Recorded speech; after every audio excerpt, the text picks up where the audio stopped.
I get fixated on it. Like my brain won't let it go. And right now, that thing is a survey they did of thousands of online daters.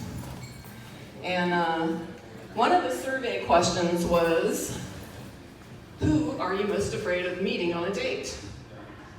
And the majority of women said a serial killer.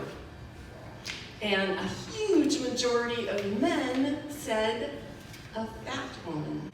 So I'm thinking, what are you so afraid a fat woman will do to you that's on a par with being serial killed? Are you afraid, like, if you're in a bar and you get up, leave the table to go use the restroom, she's gonna reach into her handbag and pull out a packet of sugar substitutes and slip them in your drink? Are you afraid she's gonna start stalking you? Like, you go home and someone will have broken into your house and you'll find your cheese drawer and your refrigerator fully stocked. I think the big fear is that you're gonna be out with a fat woman and she's gonna take a selfie of you together, or someone will, and post it on social media, and then tag you in it, and then hashtag chubby chasers. And then by the next day, you're gonna have 1,000 new followers, all of them fat women, which is about 250,000 pounds of fat women following you. And I admit that could be alarming, but is it really on par with being serial killed? So I've come to the conclusion the only way we can close this gender gap is if more fat women become serial killers. And I think we're going to have to start changing the dialogue in society, the social messaging towards girls. And it's going to have to start young. I'm thinking toddlers. I'm thinking when little girls, are playing with their dollies and they accidentally pop off a head or break an arm, that you should patiently teach them how to wrap each little body part in plastic and bury it around the backyard in the middle of the night. I think basic readers need to be more inclusive of this idea.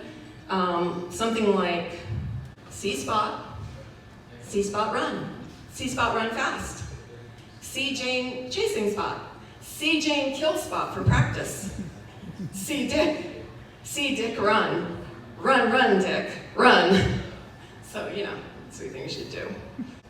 So, even though I really want to support the sisterhood, I just know I'm going to be bad at serial killing. I just know it already. I can think of 3 things that I'm not going to be good at.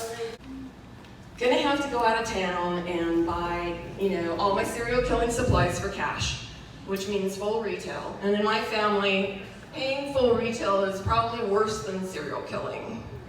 So I'd have to use my Kohl's cash, my CVS coupons, my rewards, maybe my Chase Freedom card.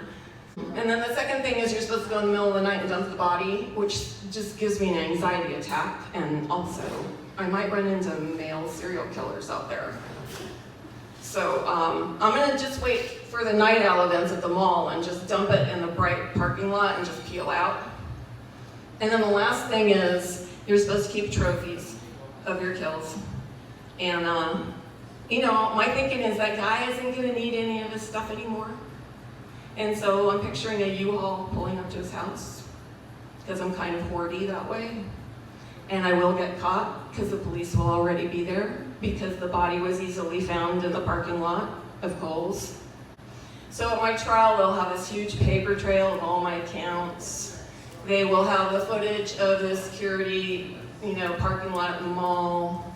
And then at the end, the prosecution would call our last witness, which would be John Reinhardt, and he would have to testify that for months I've been talking about becoming a serial killer at open mics. So I'd go to prison for life without parole for just one tiny little murder, one. And if I'd done 10, it would still be life in prison. So it would be like I had 9 Groupons for free serial killing, and then I just have to sit in my cell and watch them expire. And that would be the worst punishment ever. Anyway, that's me. Thank you.